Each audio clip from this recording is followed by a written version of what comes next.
In this tutorial, I will demonstrate a highly effective practice method designed to significantly improve your ability to understand and accurately depict various textures in your artwork. We will begin by exploring a range of textures, applying them to a series of flat columns to establish a foundational understanding. Following this, we will progress to a more challenging application, transferring these same textures onto organic shapes and forms, and observing how the chosen texture directly influences the shading techniques employed, an overall three-dimensional representation of the form. For this practice, I use 16 2 by 6 inch rectangles. We'll begin with the first one. Observe my pencil grip and technique. I'm using a 2B graphite pencil with a sharp point to create short, closely spaced, broken lines for this first pattern. Notice the texture I'm building with varied pencil strokes. It's an irregular scribble suggesting a wood grain. I'm filling the entire column, working left to right, keeping the left side darkest, and gradually lightening towards the right, simulating light from the right. To add depth to shadow areas, lightly fill in any empty spaces using a blunt tip 6B pencil.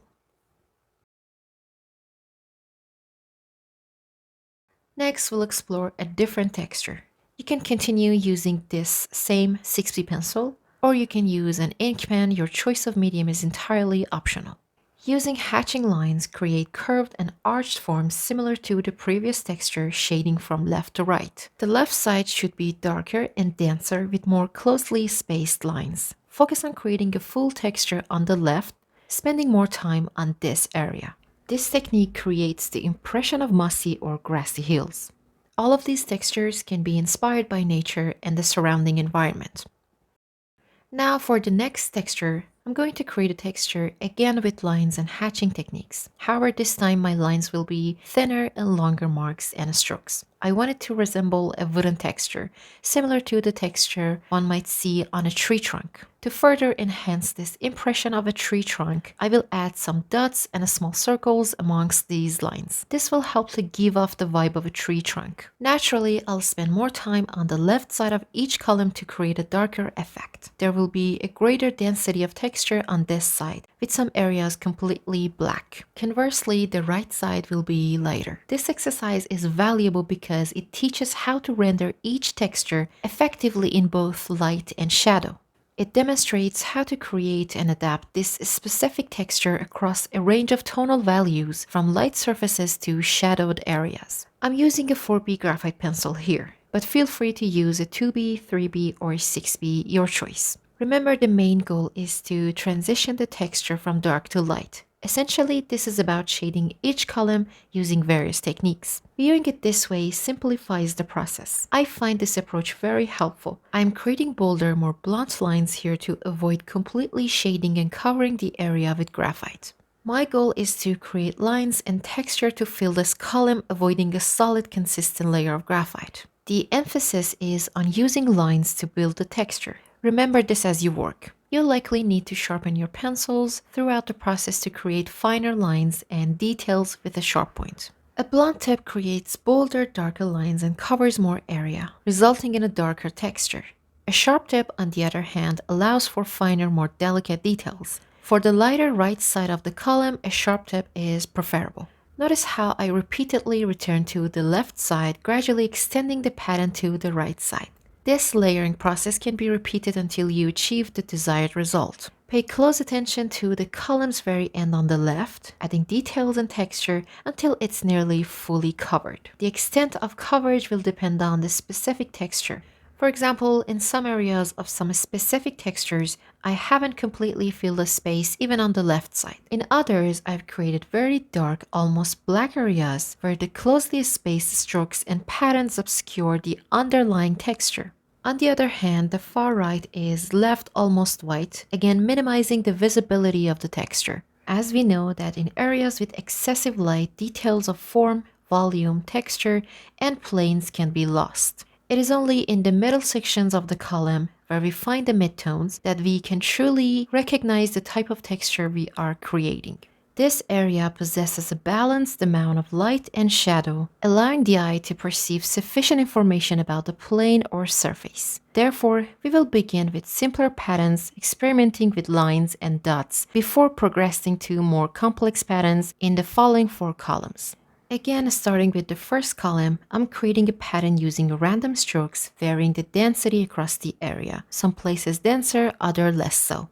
Just create random irregular V shapes or maybe some pointy U shapes or maybe some random short lines or dots.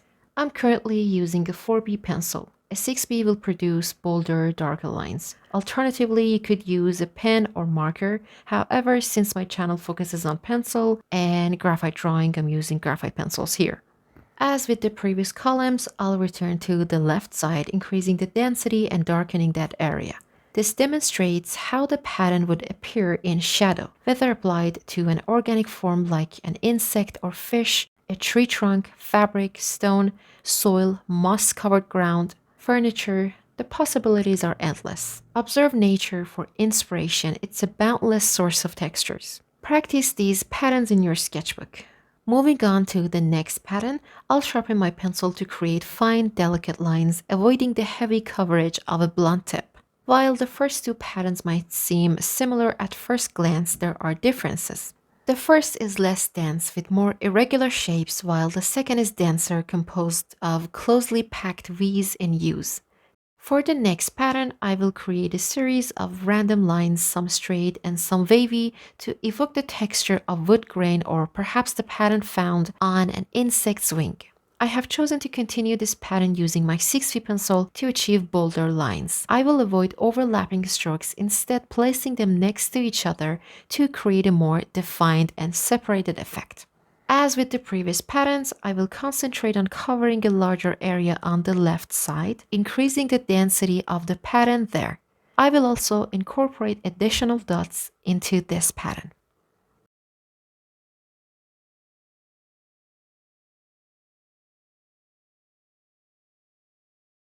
For the next pattern, I'll use a sharpened 2B pencil. I'll create groups of closely spaced lines, changing their direction, vertical, horizontal, or slanted, after a few lines in each group. This requires careful attention as the spacing between the lines needs to increase progressively as we move toward the lighter area on the right. As a helpful technique, create the lines initially, then go back and fill in areas to increase the darkness as needed. I'm making the lines on the left bolder and closer together to create a darker effect. I'm adding more lines to fill in those sections.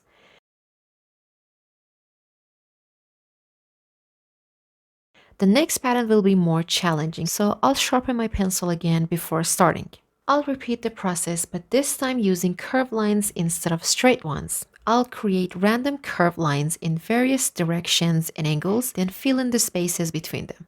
The curves will vary, some upwards, some downwards, some slanted right, some slanted left. I'll focus more on the far left section of the column to add depth and darkness to that area. I am creating this texture with a sharp 2B pencil, and I will need to frequently sharpen the tip to maintain the desired result. For these final 2 patterns, a consistently sharp point is absolutely essential. I want to avoid using a blunt pencil because these patterns are composed of lines that must be fine, thin, and as delicate as possible. Thick, dark, or heavy marks would obscure the underlying texture, which is precisely what I intend to avoid. My general goal for this practice is to create patterns that reveal significant information about the material, form, and lighting, and more. Solid, consistent shading, however, would only show the form and lighting on a flat surface, lacking detail about texture and material. I intend to leave some areas unfilled to preserve visual interest while still focusing on increasing density on the left side. Switching to a 4B pencil, I'll create darker marks to emphasize the shadowed areas, and I may cross some patterns and marks to further deepen the shadows on that left side.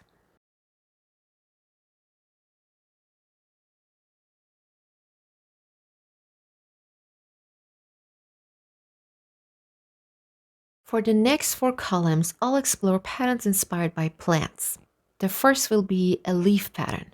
I'll draw the central stem, then add veins branching out from it. starting from the inner corner and extending outwards. To continue developing this leaf pattern, I will draw more veins clustered closely together on the left side of the column.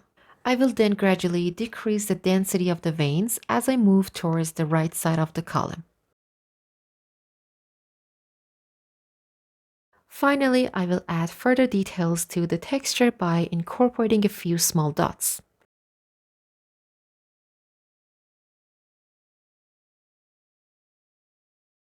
For the next pattern, I will create another texture inspired by nature. This one will be reminiscent of dandelion flowers.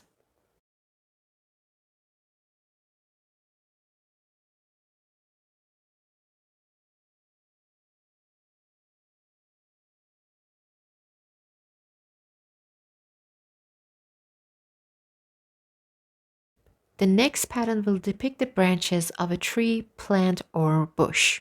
I will draw the main stems or stalks first, then add small leaves around each one.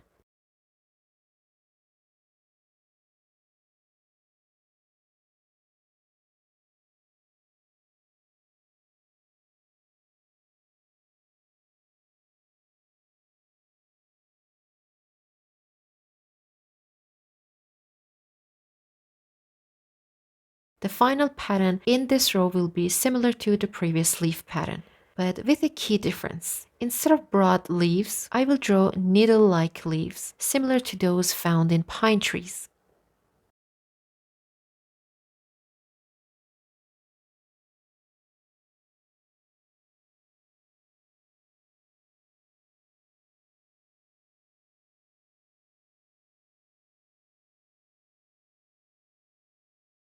The final row will feature textures inspired by reptile skin or the scales of fish.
However, the last pattern will be distinct, a mechanical texture composed of geometric shapes, primarily squares and rectangles, evoking the surface of a gadget, old machine, or a robot. These shapes will gradually increase in size as they progress towards the right side of the column. Finally, I will add knots on the outer edges of these geometric shapes to complete the pattern. We can then use a 4B pencil to shade these geometric shapes, ensuring each plane is lighter than the one to its left as they approach the light source. Feel free to adjust the shading as needed. It's a process of refinement.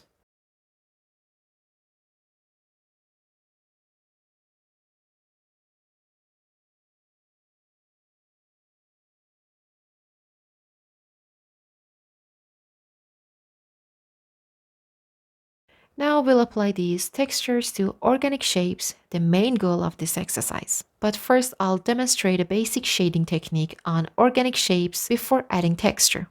Draw any organic shapes, abstract flowing forms like ovals or circles, avoiding geometric regularity.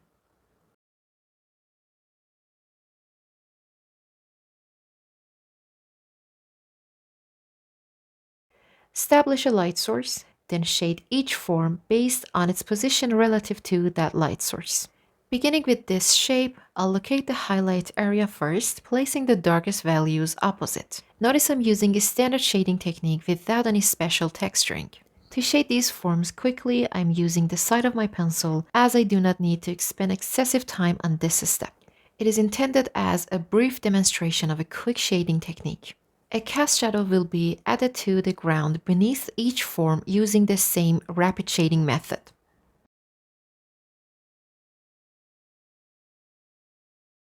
For the next form, which is oriented vertically, I will place the highlights at the top and potentially on the sides as well, in accordance with the established light source. I will apply the same quick shading technique to this form as well, placing the darkest values on the right side and adding a cast shadow below.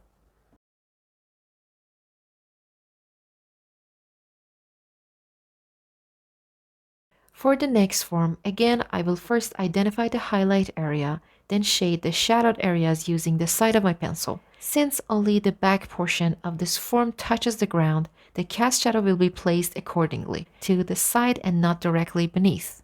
We can somehow shade the ground beneath these forms, but the main cast shadow will remain on the right opposite the light source.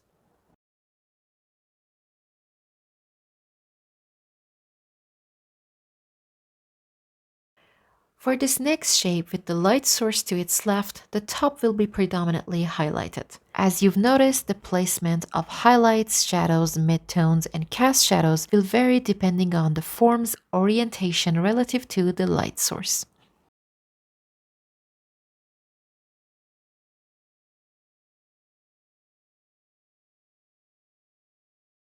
For this shape, the highlight will be at the top, so I'll shade the bottom sections. I've started with simpler shapes. After practicing on those, move on to the more complex ones. I recommend this approach. Start with easier forms before tackling the most challenging ones to avoid feeling overwhelmed. This is the terminator line, and given the light source, the cast shadow will be darker near the shape and gradually lighten as it extends outwards.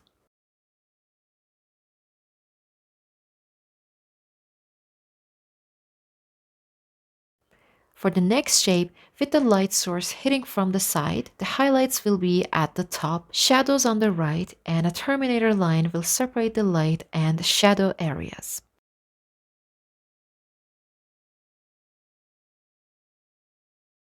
The cast shadow will be similarly placed.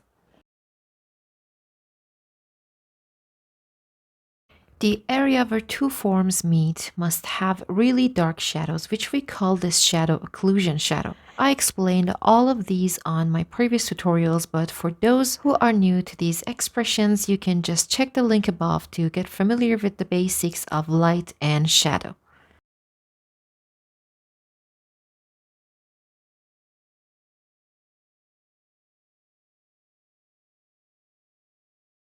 We have now completed 6 of these shaded forms. For the final form in this exercise, the highlight areas will be located in these sections. The shadow areas will be placed here, and the midtones will fall in between these areas. The area where these two forms meet will be slightly darker, representing a groove or depression where the light does not reach. This is similar to the shadowed central area of this form. A cast shadow will be added for this shape. While space is limited for a full cast shadow, I'll use my finger to softly blend and suggest a shadow on the ground. Then finally, it's time for adding a small occlusion shadow here. All that remains is to add a terminator line similar to those used on the previous 6 forms. This line significantly enhances the form's depth, revealing its contours and volume. The terminator line also clearly separates the light and shadow areas. So this was part 1 of this practice, and I will come back soon with part 2 next week. Thank you for joining me today. I hope you enjoyed this tutorial and find it helpful. Thank you so much for watching, and I'll see you soon in the next tutorial. Bye!